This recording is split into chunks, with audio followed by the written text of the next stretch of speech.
کہ آخر سے وجہ کیا ہے؟ اچھا، یہ اس سے متعلق ہمارے ساتھی اینکر فیصل کریم بتائیں گے کہ اقصی کمپاؤنڈ کیا ہے، اور ساتھ ہی وہ یہ بھی ڈسکس کریں گے کہ اس مقدس سرزمین پر اتنا ظلم و ستم شروع کیسے ہوا، اور اب اسرائیلی کس طرح اپنی غیر قانونی بستیوں کو وسعت دے رہے ہیں۔ فیصل کریم کی رپورٹ آپ کو دکھاتے ہیں۔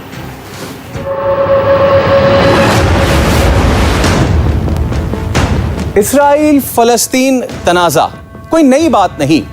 1948 میں فلسطینی زمین پر اسرائیلی قبضے کے بعد سے لے کر آج تک اسرائیلی مظالم میں کئی فلسطینی مرد، عورتیں، بچے شہید ہو چکے ہیں۔ سینکڑوں عمارتوں کو نقصان بھی پہنچ چکا ہے۔ اس سے پہلے کہ ہم حالیہ واقعات پہ نظر ڈالیں اور ان کی وجوہات کو بھی جانیں، پہلے یہ دیکھ لیتے ہیں کہ میرے قب میں یہ موجود کمپاؤنڈ الحرم الشریف کیا ہے، اصل مسجد اقصی کون سی ہے۔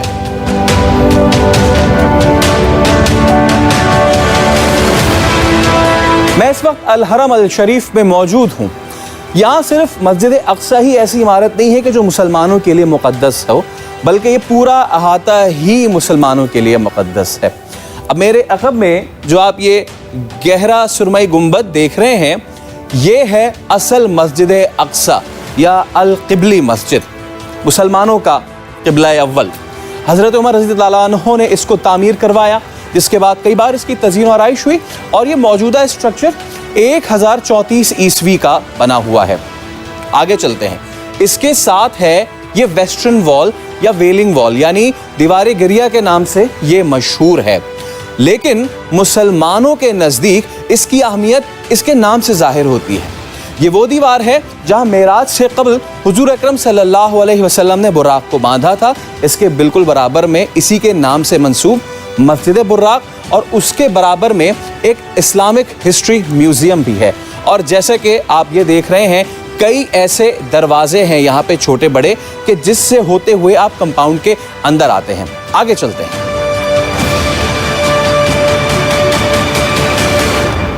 اور یہ سنہرے گنبد والی مسجد، جسے سب مسجد اقصی سمجھتے ہیں، یہ اصل میں ڈوم آف راک ہے، یعنی قبۃ الصخرہ۔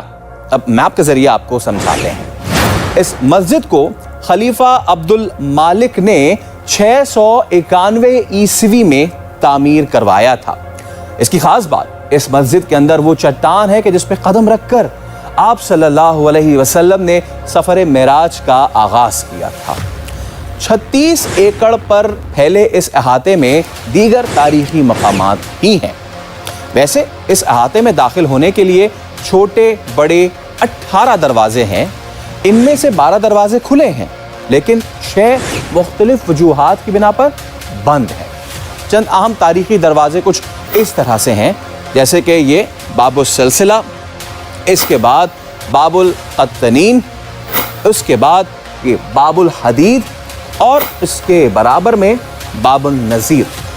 اگر بالکل سامنے کی دیوار دیکھیں تو وہاں پہ موجود ہے باب الذہبی، لیکن ایک بہت اہم دروازہ ہے یہ باب المغارب۔ یہ وہ دروازہ ہے کہ جب معراج کو سفر کرنے کے لیے حضور اکرم صلی اللہ علیہ وسلم اسی دروازے سے گزر کر احاطے میں داخل ہوئے۔ آج یہ دروازہ مسلمانوں کے لیے بند ہے۔ اس کے علاوہ یہ جو آپ میرے پیچھے چھوٹی عمارت دیکھ رہے ہیں، یہ قبۃ المعراج ہے، وہ جگہ جہاں سفر معراج سے قبل آپ صلی اللہ علیہ وسلم نے نماز ادا کی۔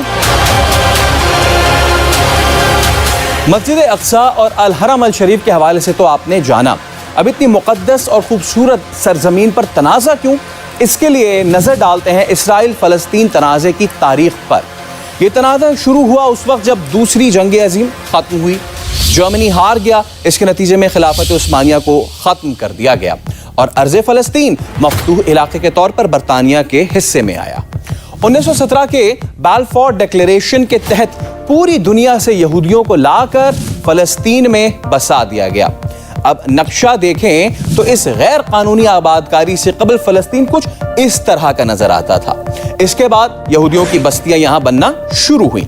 1967 میں عرب اسرائیل جنگ ہوئی، عرب اتحاد یہ جنگ ہار گیا، اسرائیلی قبضہ بڑھتا ہی چلا گیا۔ قبضہ اس حد تک بڑھ چکا ہے کہ فلسطینی اب صرف اس مغربی پٹی یا پھر یہاں غزہ کی حد تک محدود ہو چکے ہیں اور اب ان علاقوں میں بھی اسرائیلی اپنی ناجائز بستیاں بنا رہے ہیں۔ شیخ جراح اس کی تازہ مثال ہے، طریقہ بھی انتہائی نسل پرستانہ ہے۔ مقبوضہ مغربی کنارے اور مشرقی یروشلم میں آج کم از کم 250 غیر قانونی بستیوں میں مقیم ہیں۔ 6 سے 7.5 لاکھ کے درمیان اسرائیلی آباد کار۔ اب وہ طریقہ آپ کو بتاتے ہیں کہ جس کے تحت اسرائیلی اپنی غیر قانونی بستیاں بناتے ہیں۔ یہ مسلم بستیاں آپ دیکھ رہے ہیں۔ مسلم بستیوں کے ایک کونے میں ایک آبادی اور اس کے بعد دوسرے کونے میں یہ دوسری آبادی بنا دی جاتی ہے، اور پھر ایک آبادی سے دوسری آبادی کے بیچ میں یہ اس طرح کی سڑکیں بنا دی جاتی ہیں، اور پھر یہی نہیں، اس سڑک کے دونوں طرف دیوار کھڑی کر دی جاتی ہے، اور پھر ہر جگہ چیک پوائنٹس بنا دیے جاتے ہیں۔ یہ سڑک صرف اور صرف یہودیوں کے زیر استعمال رہتی ہے، یعنی کہ فلسطینی اپنی ہی بچی کچھی زمین پہ ہیں، ناٹ الاؤڈ۔ یہ ہیں وہ وجوہات جو آئے دن بنتی ہیں جھڑپ کی وجہ۔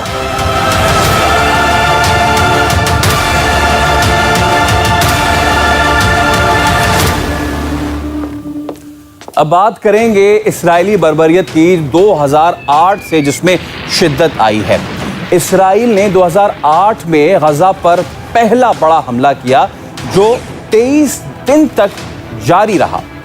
اب اس آپریشن کا نام تھا آپریشن کاسٹ لیڈ۔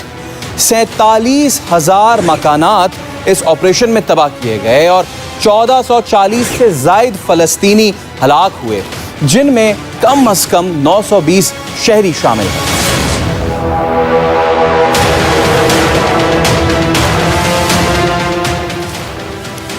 سال 2012 میں اسرائیل کی جانب سے آپریشن پلر آف ڈیفنس کے نام سے کیے جانے والے 8 روزہ حملوں میں اسرائیلی فوج نے 87 شہریوں سمیت 167 فلسطینیوں کو ہلاک کر دیا۔ ہلاکتوں میں 35 بچے اور 14 خواتین بھی شامل تھیں۔ اس کے علاوہ آپ دیکھ سکتے ہیں 126 مکانات مکمل طور پر تباہ ہو گئے اور اسکول، مساجد، قبرستانوں، صحت اور کھیلوں کے مراکز اور میڈیا کے اداروں کو بھی نقصان پہنچا۔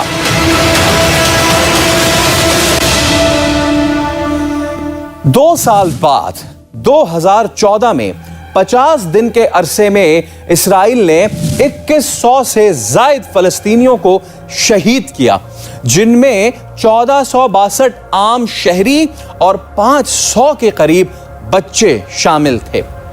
اس حملے کو اسرائیلیوں نے نام دیا آپریشن پروٹیکٹیو ایج، اور اس بربریت میں اسرائیل نے تقریباً 11,000 فلسطینیوں کو زخمی کیا، 20,000 مکانات کو تباہ کیا اور نصف ملین افراد اپنے گھروں سے بے گھر ہو گئے۔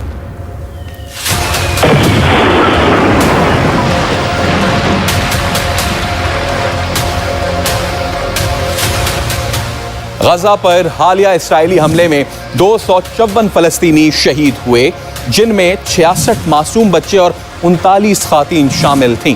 2000 کے قریب لوگ زخمی ہوئے۔ دہشت گرد صہیونی فوج نے شہری آبادیوں پر 11 دن تک بارود برسایا، جس سے 500 سے زائد گھروں اور عمارتوں کو نقصان پہنچا، جس میں میڈیا کی بلڈنگز بھی شامل ہیں۔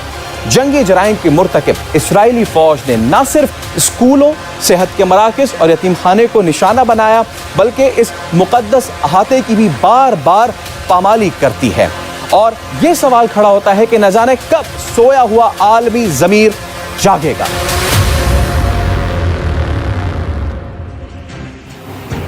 آگے بڑھتے ہیں، اب ذرا عوام کی خدمت کی بات کر لیتے ہیں۔